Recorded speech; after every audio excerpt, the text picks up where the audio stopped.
പരിശുദ്ധ ദൈവമാതാവിൻ്റെ വണക്കമാസം 7-ാം തീയതി പരിശുദ്ധ കന്യകയുടെ വരപ്രസാദ യോഗ്യത. ദൈവം ഒരു വ്യക്തിയെ ഒരു പ്രത്യേക ജോലിക്കോ ദൗത്യ നിർവഹണത്തിനോ ജീവിതാന്തസ്സിലേക്കോ തിരഞ്ഞെടുത്താൽ അതിനാവശ്യമായ ആധ്യാത്മികവും ശാരീരികവും മാനസികവുമായ ദാനങ്ങളാൽ ആ വ്യക്തിയെ സമലംഘിക്കുമെന്ന് വിശുദ്ധ തോമസ് അക്വിനാസ് പ്രസ്താവിച്ചിട്ടുണ്ട്. അപ്പോൾ ദൈവമാതാവ് എന്ന ഉന്നത സ്ഥാനത്താൽ സമാലംകൃതമായ പരിശുദ്ധ കന്യകാമറിയത്തിന് ദൈവം എത്ര അസാധാരണമായ ദാനങ്ങൾ നൽകിയിരിക്കണം. അവൾ സകല ഗുണ സമ്പൂർണയായിരുന്നു. അമനോത്ഭവം നിമിത്തം തന്നെ പരിശുദ്ധ കന്യകയ്ക്ക് സകല വിശുദ്ധരെയും മാലാഖമാരെയും അതിലംഘിക്കുന്ന യോഗ്യത ലഭിച്ചു. ദേവദൂതൻ പരിശുദ്ധ കന്യകയെ അഭിവാദ്യം ചെയ്യുന്നത് വരപ്രസാദപൂർണ എന്നാണല്ലോ. കൂടാതെ ദൈവമാതൃത്വത്തിലൂടെ മേരി അത്ഭുതാവഹമായ യോഗ്യതകൾ പ്രാപിച്ചു. സ്വാഭാവികമായും പ്രകൃത്യാതീതവും പ്രകൃത്യേതരവുമായ ദാനങ്ങളും പരിശുദ്ധാരൂപിയുടെ ദാനങ്ങളും ഫലങ്ങളുമെല്ലാം പരിശുദ്ധ കന്യകയിൽ അതിൻ്റെ ഏറ്റവും വലിയ പൂർണ്ണതയിൽ പ്രശോഭിച്ചിരുന്നു. സ്ത്രീകളിൽ നീ അനുഗ്രഹീതയാകുന്നു. പരിശുദ്ധ കന്യക സകല സ്ത്രീകളിലും ഏറ്റവും അനുഗ്രഹീതയാണ്.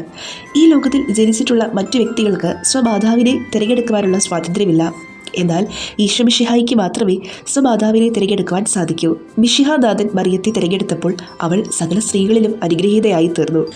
ദൈവത്തിന് ഈ ലോകം പോലെ അനേകം ലോകങ്ങളെ സൃഷ്ടിക്കുവാൻ സാധിക്കും. എന്നാൽ പരിശുദ്ധ കന്യകയേക്കാൾ പരിപൂർണയായ ഒരു മാതാവിനെ സൃഷ്ടിക്കുവാൻ സാധിക്കുകയില്ല എന്ന് വിശുദ്ധ ബൊനവെന്തുര പ്രസ്താവിക്കുന്നു.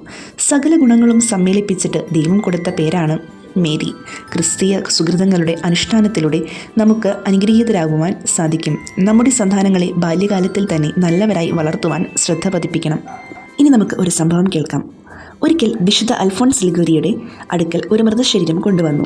മരിച്ച ആളുടെ ബന്ധുക്കൾ വഴി അൽഫോൺസ് ലിഗോരിയോട് ആ മരിച്ച മനുഷ്യനെ ജീവിപ്പിക്കണമെന്നാവശ്യപ്പെട്ടു.